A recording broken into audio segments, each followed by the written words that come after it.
Cancer Healer Center, a new beginning. SLBCలో ప్రమాదం అసలు ఎలా జరిగింది, అసలు సొరంగ స్వరూపం ఎలా ఉంటుంది, ప్రజెంట్ టన్నెల్ లోపల సీన్ ఎలా ఉండి ఉంటుంది, దీనికి సంబంధించి స్క్రీన్ పై మరిన్ని డీటెయిల్స్ నా కొలీగ్ నేత్ర అందిస్తారు, అది కూడా చూద్దాం. ఎస్ఎల్బిసి టన్నెల్లో జరిగిన ఘోరం గురించి మనకు తెలుసు. అక్కడ 8 మంది చిక్కుకుపోయారు. వారిని కాపాడేందుకు రెస్క్యూ ఆపరేషన్ అయితే వేగంగా జరుగుతోంది. రైట్ నా కూడా సిచ్యువేషన్ ఏంటి, అసలు ఎలా జరిగింది, సొరంగం స్వరూపం ఏ విధంగా ఉంటుంది, ఇవన్నీ కూడా మనం ఒకసారి ఫోకస్ చేద్దాం. మ్యాప్ ద్వారా నేను డీటెయిల్గా ఎక్స్ప్లెయిన్ చేసే ప్రయత్నం చేస్తున్నా. ఇక్కడ మీరు చూడొచ్చు, ఇది శ్రీశైలం రిజర్వాయర్, ఇక్కడ చూస్తున్నారు కదా. సో ఇది శ్రీశైలం రిజర్వాయర్. ఇక్కడ నుంచి ఇంత దూరంలో ఈ టన్నల్ ఉంది. ఇది దోమలపెంట పరిధిలోకి వస్తూ ఉంది. సో ఇక్కడ ఈ టన్నల్ ఉంది, ఈ రెడ్ మార్క్ మీరు చూస్తున్నారు కదా, ఇది టన్నల్. ఇది టన్నల్, ఇక్కడ పనులు జరుగుతూ ఉన్నాయి. అండ్ ఇది టన్నల్ ఇన్లెట్, ఇది అవుట్లెట్. ఎగ్జాక్ట్గా అవుట్లెట్ నుంచి 20.4 కిలోమీటర్లు పూర్తయింది ఆల్రెడీ. అండ్ ఇన్లెట్ నుంచి 13.97 కిలోమీటర్లు పూర్తయింది, కంప్లీట్ అయిపోయింది. అంటే మిగిలిన 10 కిలోమీటర్లు, ఎగ్జాక్ట్గా చెప్పాలంటే దాదాపు 9.5 కిలోమీటర్లు మాత్రమే మిగిలింది. సో ఇక్కడ ఎగ్జాక్ట్గా పనులు జరుగుతూ ఉన్నాయి. వాళ్ళు నిన్న ఉదయం అక్కడ పనులు చేయడానికి వెళ్ళిన కాసేపటికి ఈ ఘోరం జరిగింది. అక్కడ సొరంగం పైకప్పు కూలిపోయి పెచ్చులన్నీ కూడా ఊడిపడిపోయాయి. ఇక్కడ బోరింగ్ మిషన్తో వాళ్ళు పనులు చేస్తున్న క్రమంలోనే ప్రమాదం చోటు చేసుకుంది. సో ఎగ్జాక్ట్గా మనం చూస్తున్నాం ఎంత డిస్టెన్స్లో ఉన్నారు వాళ్ళు అన్నది. సో ఇన్లెట్ నుంచి ఇలా లోపలికి వెళ్ళి 14వ కిలోమీటర్ దగ్గర పనులు జరుగుతున్నాయి. అక్కడ ఎగ్జాక్ట్గా ప్రమాదం జరిగింది. ప్రమాదం జరిగిన ప్రాంతం ఇదే. సో మిగతా సొరంగం తవ్వాల్సిన ప్రాంతం అనమాట. ఈ ఎల్లో కలర్లో హైలైట్ చేసి చూపిస్తున్నాం కదా, ఎగ్జాక్ట్గా 9.5 కిలోమీటర్లు తవ్వాల్సి ఉంది. ఇక్కడ ప్రమాదం జరిగింది.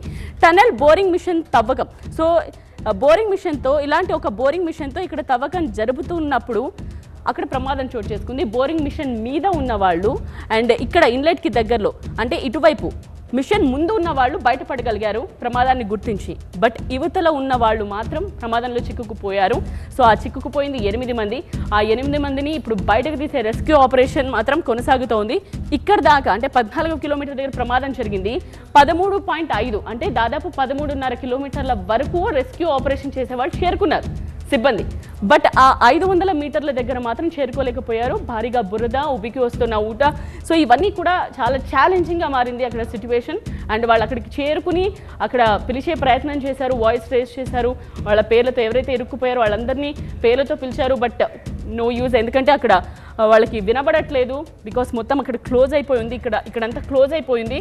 సో వాళ్ళు ఎలా ఉన్నారు ఏంటి అన్నది మాత్రం చాలా ఆందోళనకరంగా మారింది.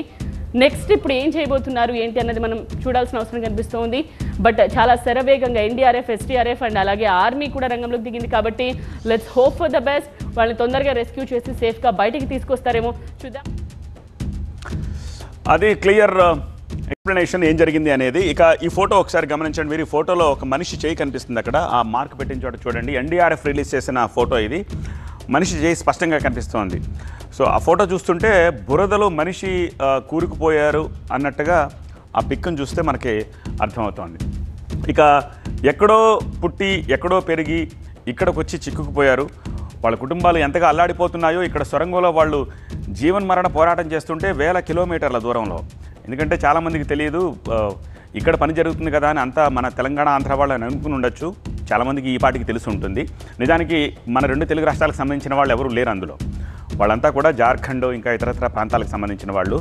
సో అందుకని వేల కిలోమీటర్ల దూరంలో ఉన్న వాళ్ళ కుటుంబాలు ఇప్పుడు కన్నీరు మున్నీరు అవుతున్నాయి. భగవంతుడా కాపాడు మా వాళ్ళంటూ వాళ్ళు వేడుకుంటున్నారు. చిక్కుకుపోయిన వారిలో కొంతమంది యువకులు కూడా ఉన్నారు, కొంతమంది మధ్య వయస్కులు కూడా ఉన్నారు.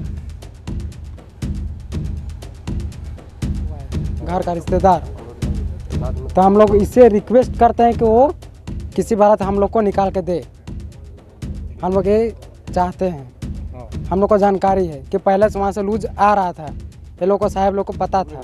परिवार तो सुबह से फ़ोन कर रहे हैं, पूरा प्रेशर मार रहे हैं हम लोग का ऊपर कि वो कैसा है क्या है.